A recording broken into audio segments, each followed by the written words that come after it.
Dairy అవకతవకలపై house committee సమావేశమైంది. ఈ నెల 9న విశాఖ డైరీని సందర్శించాలని, అదే రోజు సాయంత్రం జిల్లా అధికారులతో సమావేశం కావాలని సభా సంఘం నిర్ణయించింది. విశాఖ డైరీ రైతుల సంక్షేమాన్ని విస్మరించి సొంత లాభం చూసుకుంటోందని ఆరోపణలు వినిపిస్తున్నాయి. అయితే డైరీ ఆర్థిక లావాదేవీలు చూసేవారు సమావేశానికి రావాలన్నారు సభా సంఘం నేత జ్యోతుల నెహ్రూ. విచారణ ఎలా ప్రారంభించాలని సమావేశంలో ప్రాథమికంగా చర్చించామని తెలిపారు జ్యోతుల నెహ్రూ.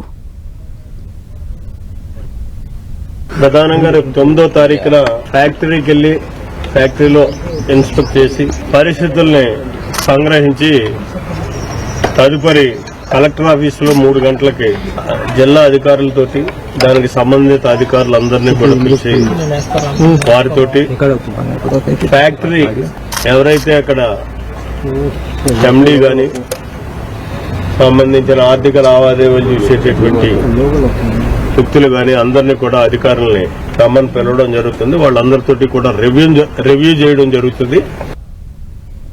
విశాఖ డైరీపై విచారణకు సంబంధించి మరిన్ని అప్డేట్స్ మా ప్రతినిధి రవిచంద్ అందిస్తారు. రవిచంద్, విశాఖ డైరీకి సంబంధించిన కేబినెట్ ఏదైతే ఇక్కడ అసెంబ్లీలో హౌస్ కమిటీ ఒకటి వేశారో ఆ కమిటీ జ్యోతుల నెహ్రూ ఆధ్వర్యంలో ఇక్కడ అసెంబ్లీ కమిటీ హాల్లో జరిగింది. దీనికి సంబంధించి కొన్ని కీలక నిర్ణయాలు తీసుకున్నారు.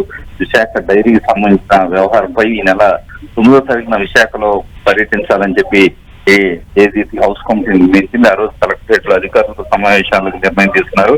రైతులు సొంత సంక్షేమం వదిలి సొంత లాభం కోసం డైరీ యాజమాన్యం చూస్తుందని చెప్పి అభియోగాలు అయితే ఎదుర్కొంటున్నారు. విచారణ ఎలా ప్రారంభించాలని ప్రాథమికంగా చర్చించారు. ఈ రోజు విశాఖ డైరీ ఎండీ ఆర్థిక లావాదేవీలు చూసి చార్టెడ్ అకౌంట్ సమావేశానికి రావాలి నెల 9వ తారీఖున విశాఖలో అని చెప్పి ఇప్పటికే ఆదేశాలు జారీ చేశాడు.